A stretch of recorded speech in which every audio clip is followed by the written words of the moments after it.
so cute.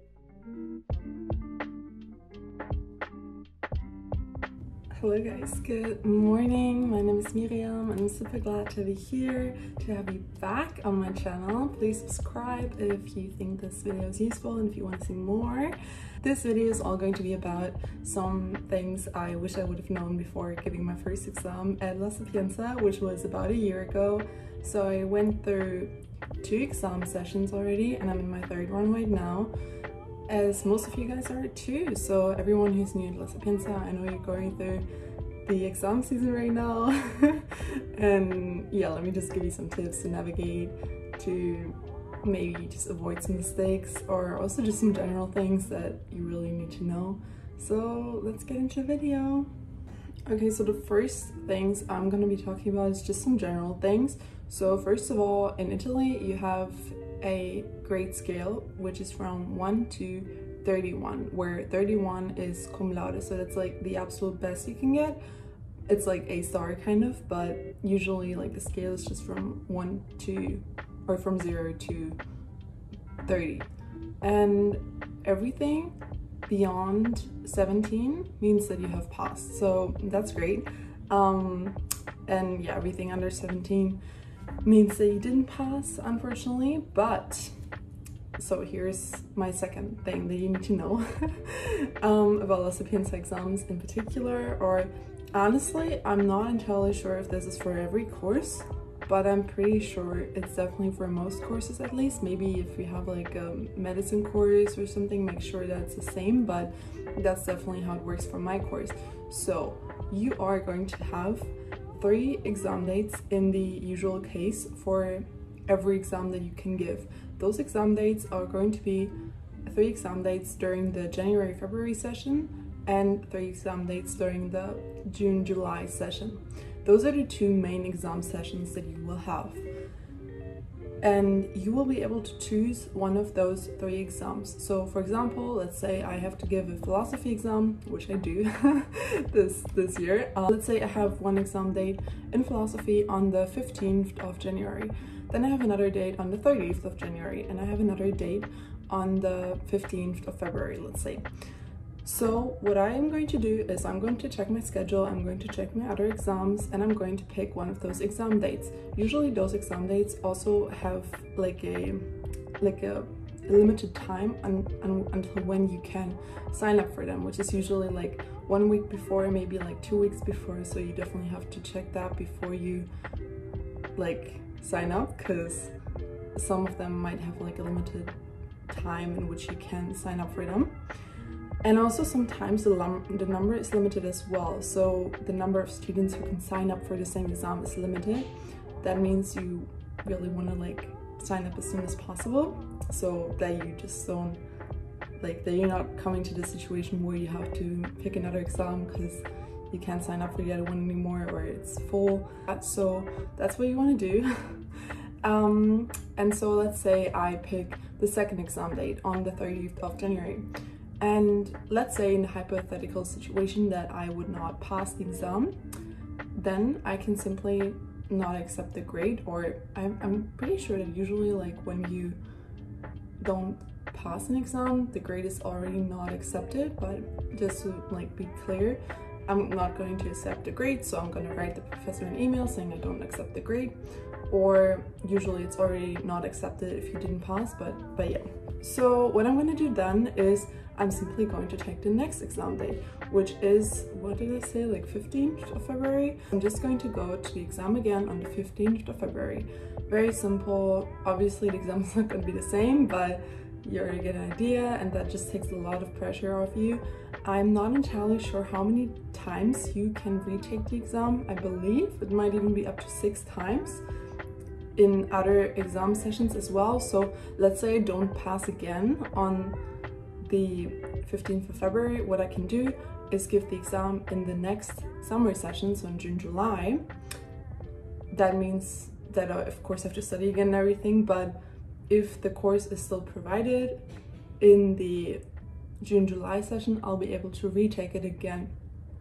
And then there's also another exam session which is in September, and that's usually really just for the classes you didn't pass or the exams you want to retake from the June-July session. But anyways, you can still retake your exams as well in September. So there's a lot of chances out there, a lot of opportunities to pass your exams. And yeah, that's basically how it works for every class. Sometimes you also have to wait 1 year to retake the exam, because not every exam is offered in every exam session, but that varies from exam to exam. So now that I hope that I explained that well, if you have any doubts about it, please let me know, because it's a bit difficult. Like the system is a bit tricky to understand, but once you got it, it's actually very simple. So that's how exams and signing up for exams works at La Sapienza. One other thing I want you to know that can happen is, in the case that too many people sign up for the first exam date, so what did I say, like the 15th of January, the professor might be able to say, okay, too many people signed up for it, and sometimes they don't even let you sign up for it anymore, but sometimes they're like, okay, there's too many people here, we have to move them to the second date. So always make sure to not have like anything super important planned on the second exam date, because that can happen. So make sure that you're still in the country, because we're not allowed to take exams online, and just make sure that technically you could also be available at the second time, even though of course we want to make sure that, you know, we get the chosen exam date that we want to give. So now we're just gonna get a bit into the formalities of the exams. So I'm just gonna talk about my own experiences. As you all know, I study global humanities, or at least you know that if you've been following my channel, which you should. But in my class last year, I had to write a couple of essays before my exams. So what I had to do was write essays about like 3,000 to 4,000 words, usually some also like 2,000 words, but usually from like 3,000 words to 4,000, and send them to the professors like about a week before my exam. So you have to plan that. You have to plan that you have to send the essay 1 week before the exam, then you're going to give the exam. And in some cases, the professor is going to say that your exam is mainly going to be about you presenting your essay, and then he is going to ask you some questions about your essay or about the course in general. That's how it's been like for me. That leads me into my next point, which is that most exams you're going to give are going to be oral exams. And please don't freak out. I know it's scary sometimes to give oral exams. I have not been really used to giving oral exams. So me, having studied all my life in Germany, I am not used to giving oral exams. I think I had like 3 oral exams throughout my entire high school career, so that was definitely new to me. And yeah, you will have a lot of them here. So I guess like definitely the majority of my exams has been oral exams in the last year and also this year. So practice your speaking skills, like practice being confident in front of the class, because usually, please don't get scared, but usually the exams are going to be held in front of the entire class. I only had one exam where the oral exam was private with the teacher.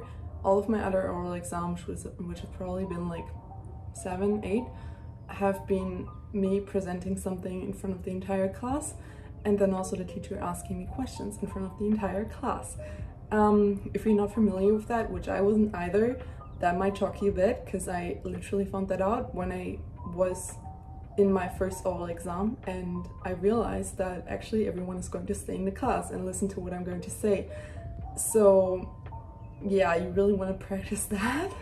But I really want to like calm you down a little bit, because everyone's in the same situation. Everyone's sitting there like kind of stressed and like nervous, but you can make it, and nobody's gonna laugh at you or anything, even if you think that. Like, everyone's in the same situation, and please don't worry too much about it.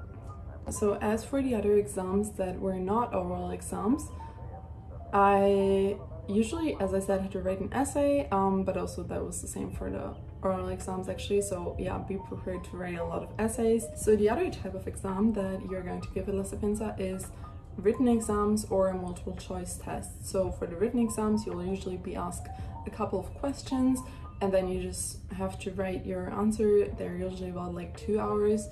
And then you also have, or may have, multiple choice exams, which I guess you all know what that is. And also one thing that's important is, at least in my class, you will have to, or maybe I shouldn't be that general with the essays, like maybe it's only in my class because I study humanities, and it's like, you know, like you might need to write more. I guess if you study something more technical with engineering or something like that, you'll probably not need to write that many essays. But if you want to study anything into the direction of what I studied, I guess you also need to write a lot of essays.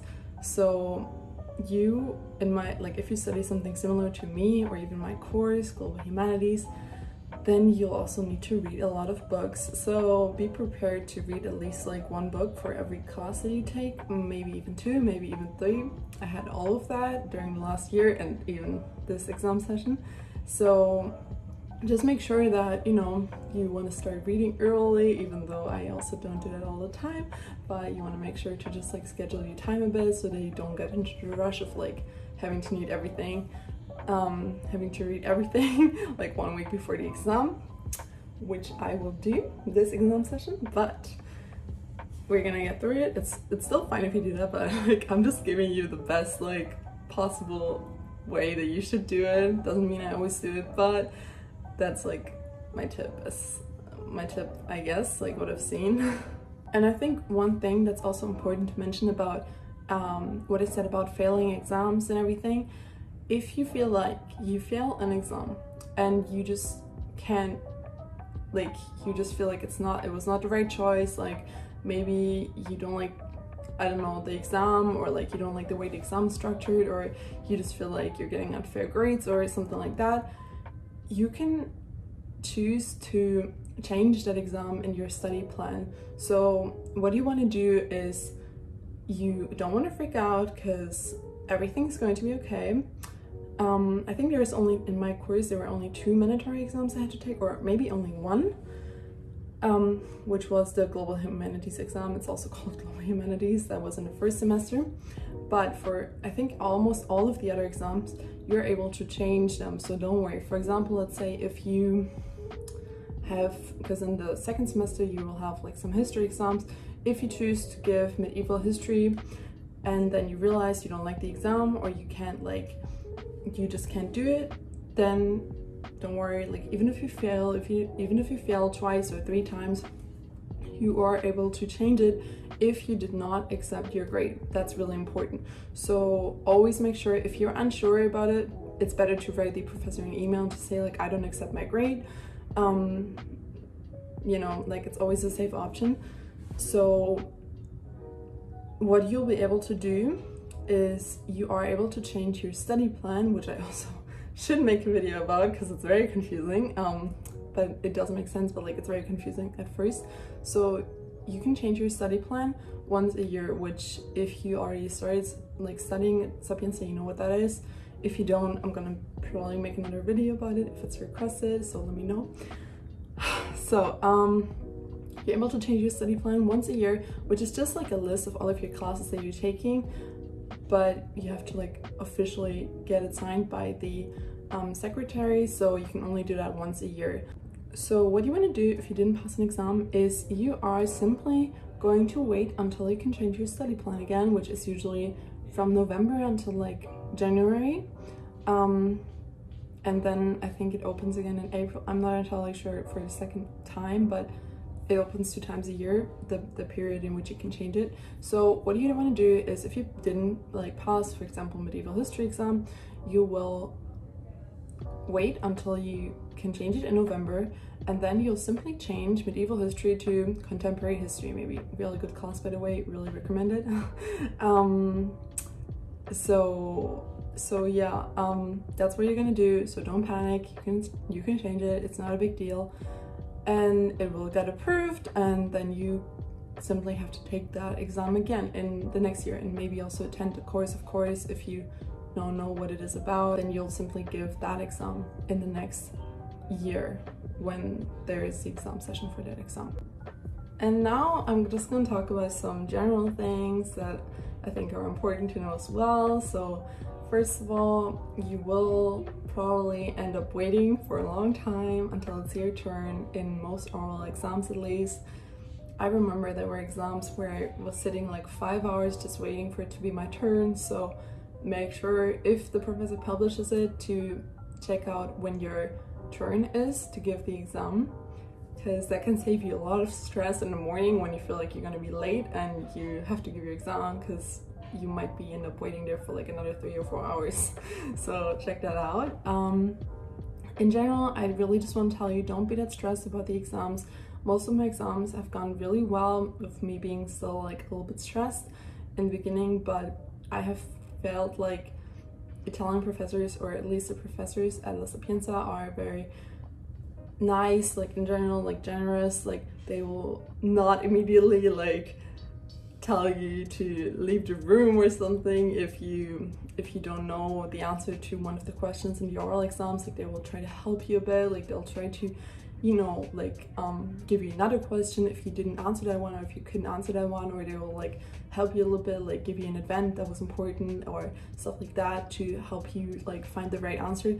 I mean, of course you have to study, and like it's, you know, like that's really important, but don't feel so scared before giving your first exam, because it's gonna be fine. Even if you didn't, like if you couldn't finish reading like the entire book, usually it's still fine if you really know what the first part of the book is about, or like the major part of the book is about. If you don't read one chapter, like the last chapter, it's usually fine, and you shouldn't worry about that too much. Just don't be too stressed, just go into the exams feeling confident. Like especially in oral exams, it's really important to have the attitude of just knowing what you talk about, because I feel like people can always sense that.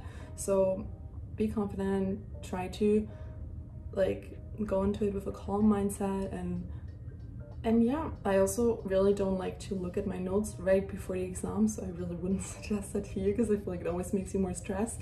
And especially in the oral exams as well, don't be major focused on what other people are talking about, or even like what questions they get asked, because that's going to stress you out so much. I really had that in my first exam, so I don't want you to go through the same. And yeah, I really wish you the best for all of your exams. Let me know if this was helpful, and if you want to know anything else, like if I should talk about anything else.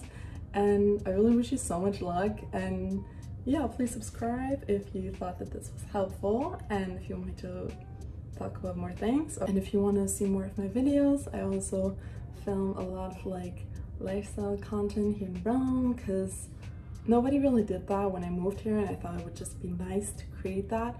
So check that out if you want to, and I'll see you soon. And yeah, happy studying.